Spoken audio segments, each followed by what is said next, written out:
Welcome to Storycomic Presents, where we interview amazing storytellers and artists. This is episode 354. I'm your host, Barney Smith of Storycomic.com, and we're excited to have back with us the internationally acclaimed and award-winning filmmaker, Asif Akbar. Asif, how you doing? Yeah. Good, Barney. Yeah, thank you for having me. It's been busy last few weeks. I just wrapped up one film, so uh, had a lot of sleepless nights, as you can imagine. But getting ready to launch the new one and move on. So happy to be here. Thank you for having me back. You're welcome. And so this is your third time being on the show, which means you officially get the moniker friend of the show, Asif. So if you've been on three times, you get the friend of the show bad. My pleasure, Barney. Thank you so much. I appreciate it. I'm always happy to be back here with you. Yeah, and so you're here to talk about, as of this recording, you're promoting your latest film, which is MR-9 Do or Die.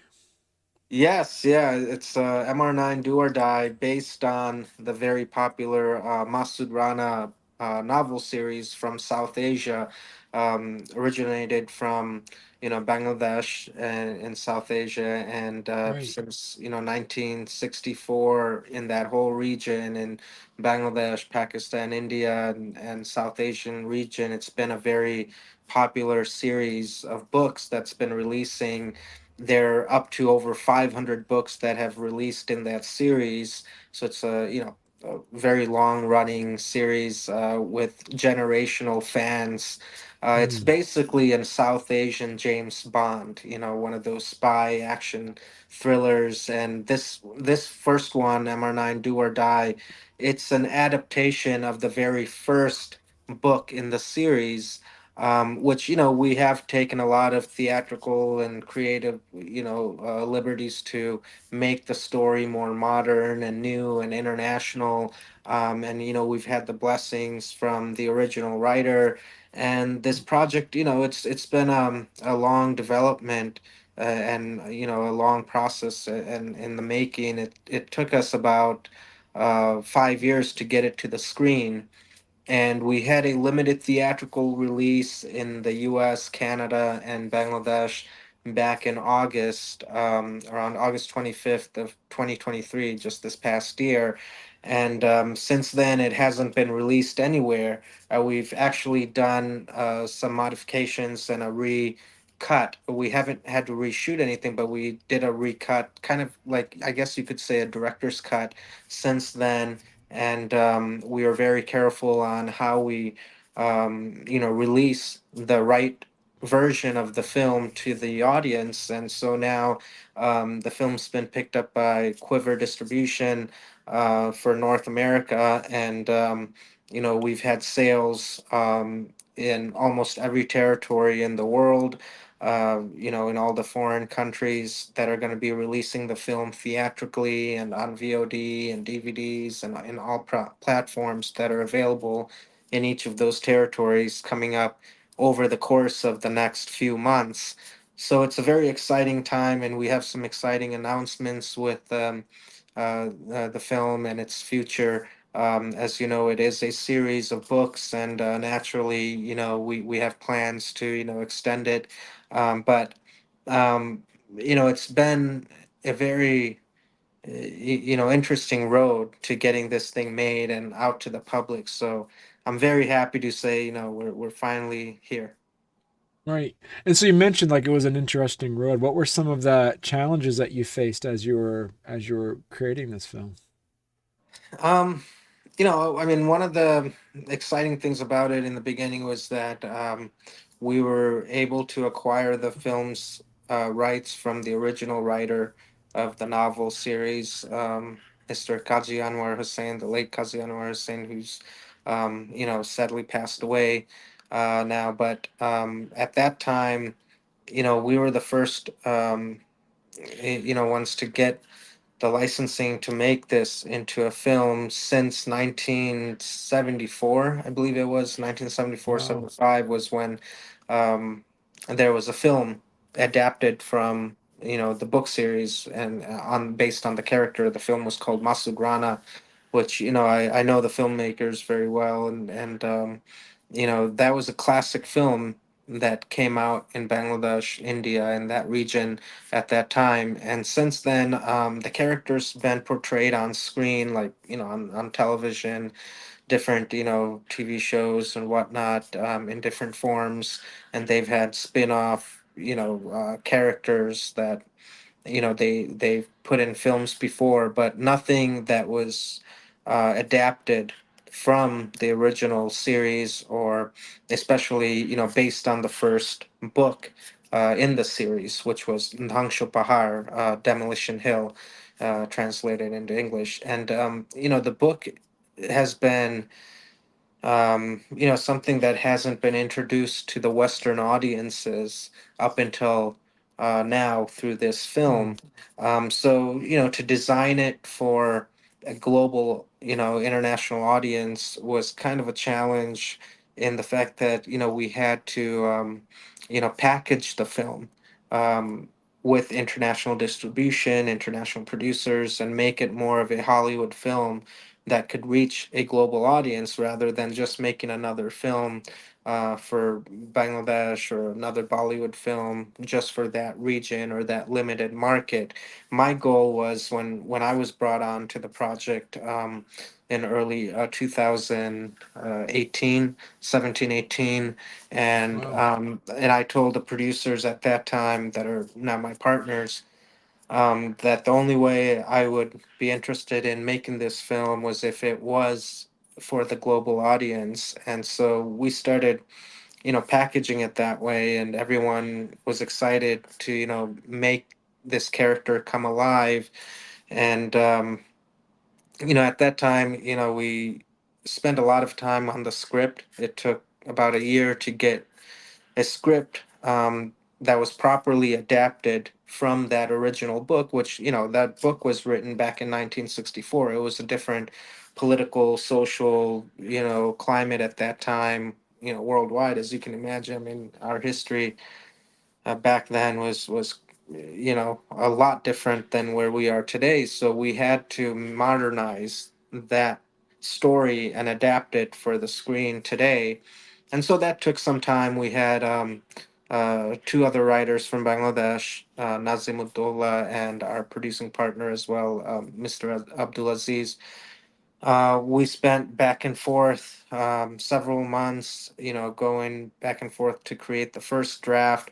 Then from that, we've done a lot of polishes, and it's gone through at least 23 different drafts. Wow. And through the process, we had to do different casting from, the US here in Hollywood, from over there in Bangladesh, from India as well. It was like a global collaboration from different territories in the world. We were getting different talents from, and then it took us to 2020, where the pandemic happened, and that kind of brought in a lot of challenges in itself, because we couldn't shoot beyond borders. There was a lot of casting changes that happened in that course of time. um, Script changes again. And so, fast forward to summer of 2022, we were able to start production. And finally, we started production here in Las Vegas, and different places also in LA, in Los Angeles, and, different parts of LA, and also different parts of Nevada.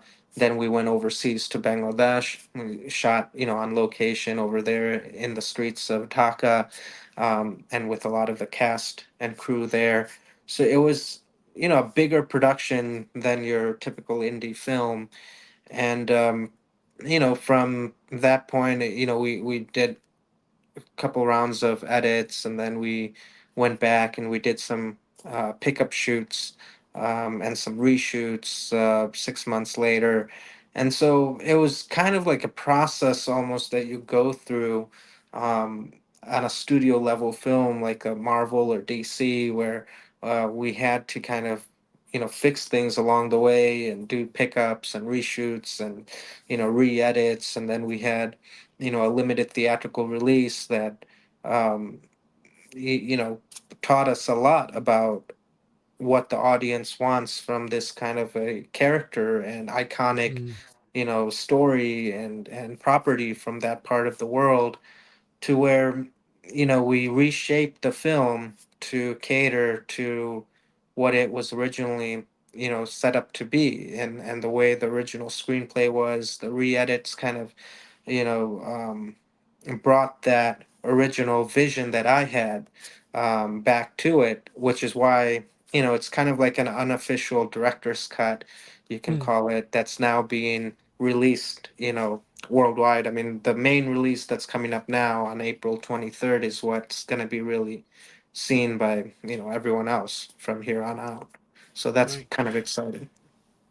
And so how did you tweak the script to fit more of an international audience as compared to what it was originally?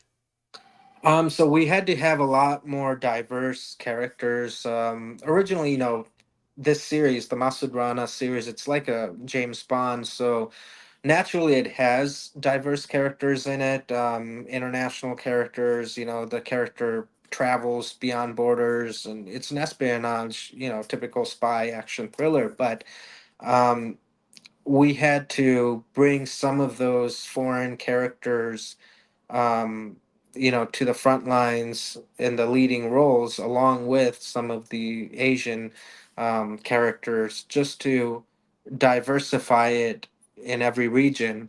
Our main bad guy in this was Frank Grillo. He's from the Hollywood side. We had supporting actors from here like Michael Jai White and Nico Foster and so many others. We had actors from Bollywood, like Omi Vaidya and Sakshi Pradhan. We've had Oleg Prudius from the WWE, and he's from the Eastern European territories.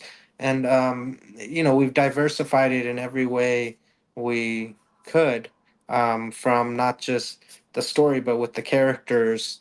And in the modern day now, everything's more open borders than it was back in 1964. So we were able to utilize a lot of the connections between different agencies and different countries. And so naturally, those characters blended in together into the story.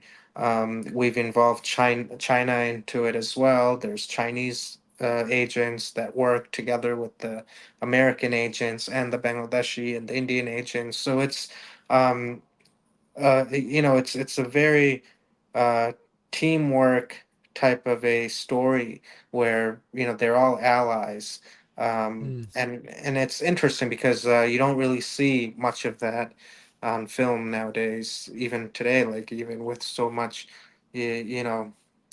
so much of the world being united, there's still a lot of um, I guess separations on screen. Usually in films, you'll see one country being the bad guys, the other country being the good guys. There's a lot of propaganda and stuff. But here, we've blended it where it's you know uh, pretty cool to see that everyone's kind of working together to go after that one common bad guy that right. isn't really any nationality per se. As you mentioned, you started this back in 2018, starting on this production of this, but you've been able to work on films in between finishing this. How did your how did your directing style adjust and evolve since 2018 all the way to 2024? That's a really good question. Actually, it's something I think about all the time. Even watching this movie, I mean, this was shot back in 2022, parts of it in 23, and for me, it's already been almost 2 years since, Hmm. and I've shot other films since then as well, and I've developed from here. But you know, us as filmmakers, we're always developing ourselves and bettering ourselves from the next project on, and that's at least how I work and how I envision myself in growing, is that we grow from project to project. And I can say that if I were to shoot this originally back in 2018 like it was planned, it definitely would have been a different film. I don't know if it would be better or worse, but I could say that I am more of a more matured filmmaker since then, because between 2018 and even 2022, I've made several films as a director, producer. A lot of those trials and errors through those films, and a lot of those lessons and growth that I've had, helped me, kind of, utilize into MR9 by 2022, and I had more tools to kind of utilize and make the film bigger and better. And same thing since then, and same thing for my future films coming up. So it's always exciting to see that growth from film to film, and also with the material as well. I like to do things that I haven't done before, and I like that challenge of challenging myself to, you know, press against the limits to see what I can do next and who I can work with next and what story I can tell next. And that kind of pushes me to also, have an open mind of learning and growing. And I hope the audience can kind of see that too. I mean, I have a pretty long list of films over the past few years that I'm, blessed to be able to have. And I would think, a lot of the audience that sees my past films and the films that are coming out now, you can naturally see the growth, and I'm sure, Hmm. hopefully I'll keep growing to bigger ones. Are you, as you mentioned, there's a this is a book series. So are you going to continue? Do you have a list of how many sequels you're going to be putting to this Um, MR9 series? yeah, we do have plans to continue on, and definitely do more. I'm attached to definitely finishing what I've started. That's how I kind of look at it with this. I mean, if you watch the film, you'll see that it has that kind of like that Robert Zemeckis feel and style to it, like the Back to the Future films had. And so you feel like there's definitely more coming, and I hope I'm leaving the audience wanting more. But we do have plans. I've already written the script to the sequel, and we have tentative dates to start production on it. So that's kind of a really exciting thing for me as a filmmaker, is to definitely, I mean, be blessed first off to be able to be in that position where you can carry on a film into a series and a franchise, and especially for a film like this, where it's almost like carrying on a legacy, and the legacy and carrying on the torch of basically the legacy of the original writer, Mr. Qazi Anwar Husain, who was very very successful and like very popular in that region. He's very iconic, and I was blessed to have been blessed by him to carry on this torch for, like I was saying earlier, a generational fan base where Mm. my grandparents were fans of this series, when they were young, and then my parents, my uncles, and then me knowing about the books from when I was a little kid back in early 90s.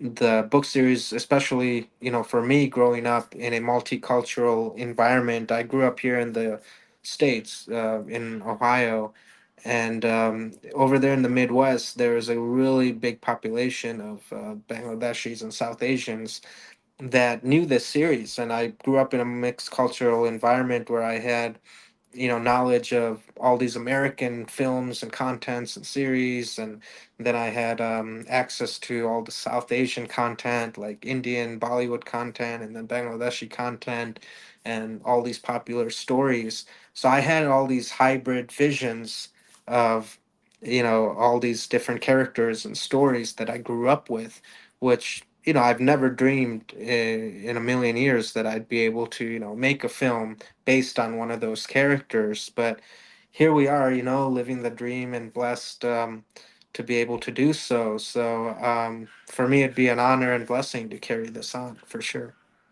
Right. Excellent. So how many books were there in the series then? I can't remember the exact count off the top of my head right now because they're still publishing.